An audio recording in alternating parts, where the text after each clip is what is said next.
In this lesson, we're going to discuss translating algebraic functions.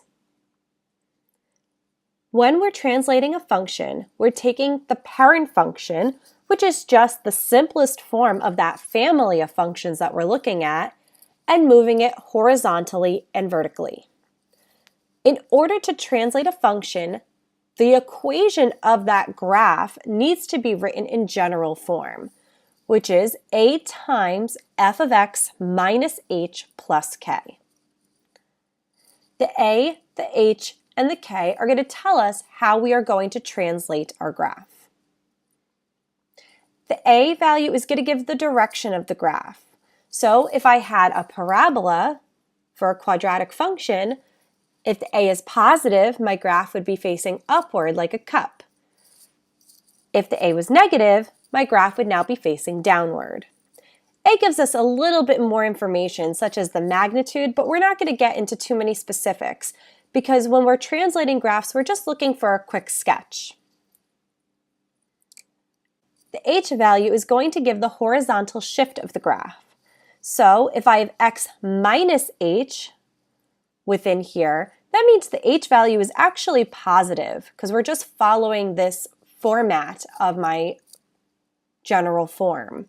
So if h is positive, meaning I have x minus h inside, the graph is going to shift to the right. If the h is negative, meaning I now have x plus h inside of here, my graph is going to shift to the left. So it's a little bit maybe backwards to what you would have thought, but just remember that the general form is always x minus h. You can relate that back to, say, point-slope form of a line. It's the exact same type of format. The k value is going to give us that vertical shift. So this is a little bit more intuitive. If I have a positive k, my graph will be shifted upward. If I have a negative k, my graph will be shifted downward. Let's take a look at this first function, the absolute value function. So the general form, again, is going to be f of x equals a times the absolute value of x minus h plus k, where f of x equals the absolute value of x is the parent function. Again, that is the simplest form of my whole family of absolute value functions.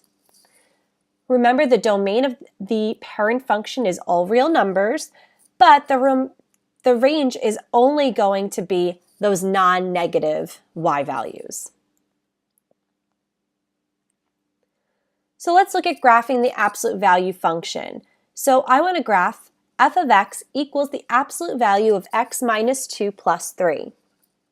I start off with my parent function, which is what's shown here. It's the absolute value of x. The x minus 2 means I'm going to shift my graph 2 places to the right. The minus 3 means I'm going to shift my graph 3 places down. Now this is the graph of that function, f of x equals the absolute value of x minus 2 minus 3. Now because we've shifted our graph, we need to look at how the domain and range has changed. Well, the domain is actually not going to change because I'm still going to be all real numbers. There's still no restriction on what type of x value gets put in. However, my y values are going to change because I moved my graph down. So that means the lowest possible y value that I can have in here and still make sense is going to be a negative 3. So that means my range is no longer just the non-negative y values. I could actually go as far down as starting at negative 3 and going off to infinity, as we can also see on the graph. Let's take a look at how we would translate a power function. A power function is just a function that's of the form ax to the n, where a is a real number coefficient, just like it was with the absolute value function, and n is a real number power. Some commonly used power functions are the quadratic, which is power 2, the cubic, which is power 3, and the square root, which is power 1/2. Just a reminder, the parent function for a quadratic would be f of x equals x squared. The domain is all real numbers, and the range is from 0 to infinity, so those non-negative y values. The graph of a quadratic function is a parabola, so if I have f of x equals x squared, I'm going to have this upward-facing parabola. Then we spoke about earlier what would happen if that a value is negative. Well, if the a value is negative, we have this kind of mirror reflection over the x-axis. So we would now have a downward-facing parabola if I had, say, f of x equals negative x squared. For my cubic function, I have f of x equals x cubed. Remember, for the cubic function, my domain and my range are all real numbers. This is the graph of x cubed.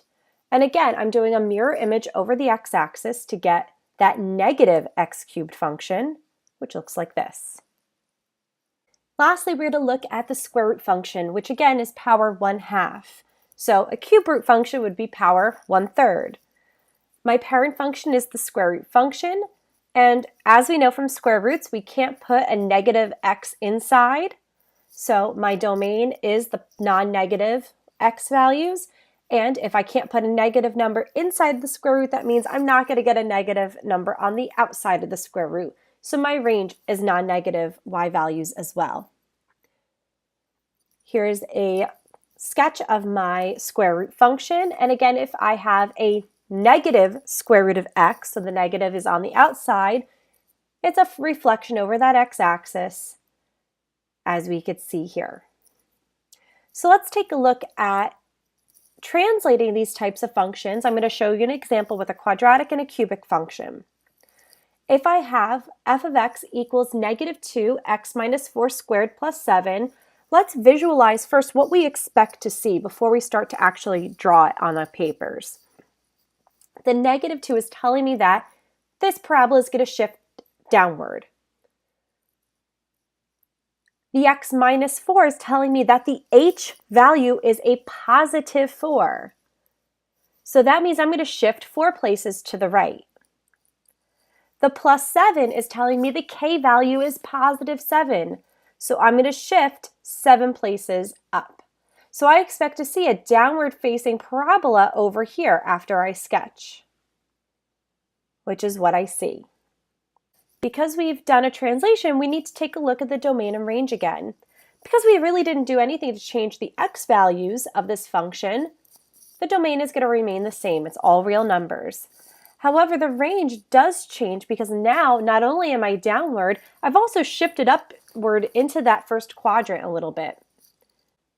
So my domain is still all real numbers, but my range is now values that run from negative infinity all the way up to positive 7, since positive 7 is the largest possible y value we can have using this function.